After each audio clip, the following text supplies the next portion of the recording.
come back from the break. We spoke about Tamar. We spoke about Rahab. Now we are speaking about Ruth. Ruth is a Moabite woman, married to the son of Naomi. But she has become widow, both mother-in-law and the daughter-in-law. Now, Naomi says to her daughter-in-law Ruth, Ruth, you go back to your flock. Find your way of life. But Ruth says, no, I will go wherever you go. Your God will be my God. Your people will be my people. Where you die, I will die. A very loyal woman indeed. But not coming from the Judaic community. Now she comes with Naomi. Naomi comes from Bethlehem. Because of the poverty and famine, they have gone to Moab. Now from here, when she came back to Bethlehem, she has an extended relations in Bethlehem, who was a very rich man having lots of wheat field. And it was a wheat harvesting time. He sends his daughter-in-law, Ruth, so that they can gather the left behind wheat, that with that they can survive. Ruth is a wonderful friend.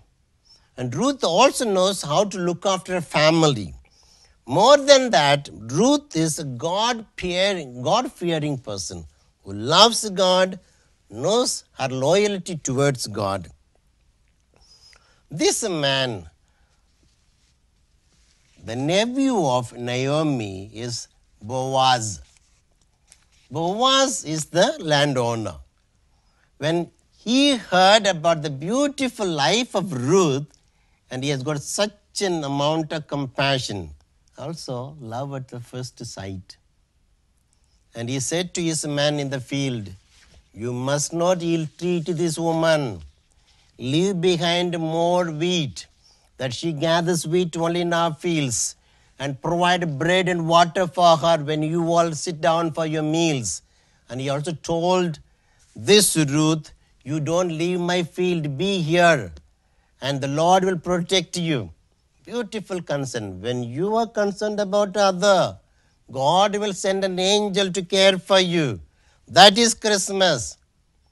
And so, now Boaz, not married, he is eligible to marry this Ruth because his cousin brother's widow she is, like Tamar and So, he is planning to marry her, but he calls the elders. There were so many other cousins of Boaz who were also eligible, but none of them wanted to marry, which was a good thing for Boaz. So Boaz accepts her, and lawfully they marry. When Boaz married Ruth, she gives birth to Obed, the grandfather of David. Obed gives birth to Jesse, and Jesse is the father of King David. Now we come to the fourth woman, that is Bathsheba. Bathsheba is married to an army man of our King David. That was the Uriah.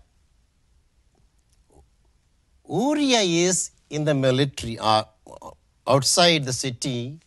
David the king also supposed to be there, but he remained back in the palace. He sees Uriah's wife Bathsheba, taking bath in the noontime of the day, and he fell for her. And he called her to the palace as a relation with her. Now Bathsheba sends a message to David that I am with your child.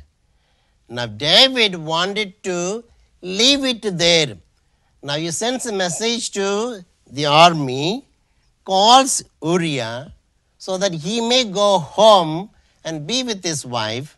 But Uriah, such a faithful servant of Yahweh, he remains in the palace. because that is the law. When your own old friends are in the battlefield, how can you have enjoyment? But King David, evil upon evil, and now he makes drink alcohol, wanted him so that he can go back home. Still then, he just be in the palace. Now, since his idea did not work out, what David does, he writes a letter to the army commander in the battlefield. Send Uriah first at the forefront. And when the enemies are coming towards us, you withdraw yourself, the army, so that Uriah be killed there.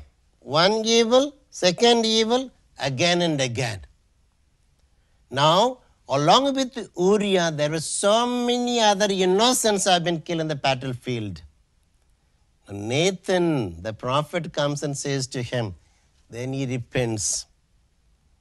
He repents of the evil that he has done. It's a beautiful story you can read. Afterwards, what happened? The Uriah's wife Bathsheba becomes a widow. He marries her, and as her as his wife. That child in the illicit union is dead, in the adulterous union. Then born Solomon. Solomon becomes in the lineage of Jesus Christ. The last, but the best, is our Blessed Mother Mary. Mother Mary is also in the lineage of Jesus Christ. The most beautiful, blessed among all women indeed she is. During Christmas, what do you see when you go to the supermarket? So many things, like the balloons, the stars, the bulbs, the Santa Claus, and the red-nosed stranger, all those things in the supermarket. But do you see the important persons who are involved in Christmas?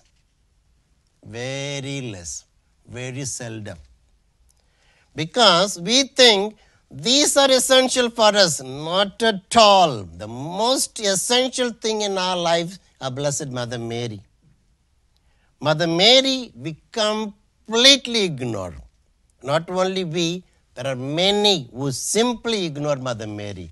Mother Mary plays a vital role in the salvation of humanity. Mother Mary, when she was at the age of 3, her own parents, Joachim and Anne, took her to Jerusalem temple and offered her in the temple. And it is said, when she was at the third step of the temple, Jerusalem temple, which Solomon built, and she sang glorious hymns and went in to be with the holy women in Jerusalem. And the parents of Mother Mary, Joachim and Anne, joyfully left back to go home to Nazareth. And they lived, but dedicating themselves to God. After a certain age, Mother Mary, when she became a grown-up girl, she is being sent back to the house. Mother Mary learned so many beautiful things. This is what we need to learn at Christmas. Because in our homes, mothers must be the center of our lives. Because it seems in Judaism, they have a beautiful story. They all must learn to go to the synagogue if they are far away from Jerusalem. And every Sabbath day, if they are in Jerusalem, they must go to Jerusalem temple. But women are not allowed to go to. But women are the ones who teach the beauty of Judaism. How do they teach? It seems when a Jewish mother gives milk to the child, she goes on saying the 10 commandments which Moses have received from God at Mount Sinai. It is her belief. As the milk goes from her body to the child, these 10 commandments also goes into the mind of the child. Beauty indeed. So each mother must be able to give to their children the beauty of Christianity, the beauty of Jesus Christ, the beauty of the sacraments that we have. So Mother Mary is one who gives. Mother Mary, through Joachim and Anne, has learned all this beauty, being a woman. So when the angel Gabriel announced to her, she was able to say, "Let it be to me according to your will." She knew nothing, but she gave herself entirely, not knowing, but to the will of God. Brothers and sisters, here we have all these women in the genealogy of Jesus Christ. The purpose of my meditation with you during this Christmas is Tamar, Rahab, Ruth, Bathsheba, Mother Mary. If you look at all of them, they have their own lifestyle. Tamar, a cheat. But Rahab, a professional prostitute. Ruth, a Moabite, a Gentile. And Bathsheba, an adulterer. Mother Mary, a wonderful angel indeed. That's why St. Louis of de Montfort says, all the waters in the world are gathered, made a sea. All the graces gathered and made Mother Mary. All of them, except Mother Mary, they had their past. But when they were chosen in the genealogy, they became the most wonderful people. You and I have a past. It might be the worst of it. But when God has chosen us during this Christmas season, let us change our life. Be the best for the Lord. May the Lord who is born in the manger be born in our hearts. Amen. In the name of the Father, and of the Son, and of the Holy Spirit. Amen.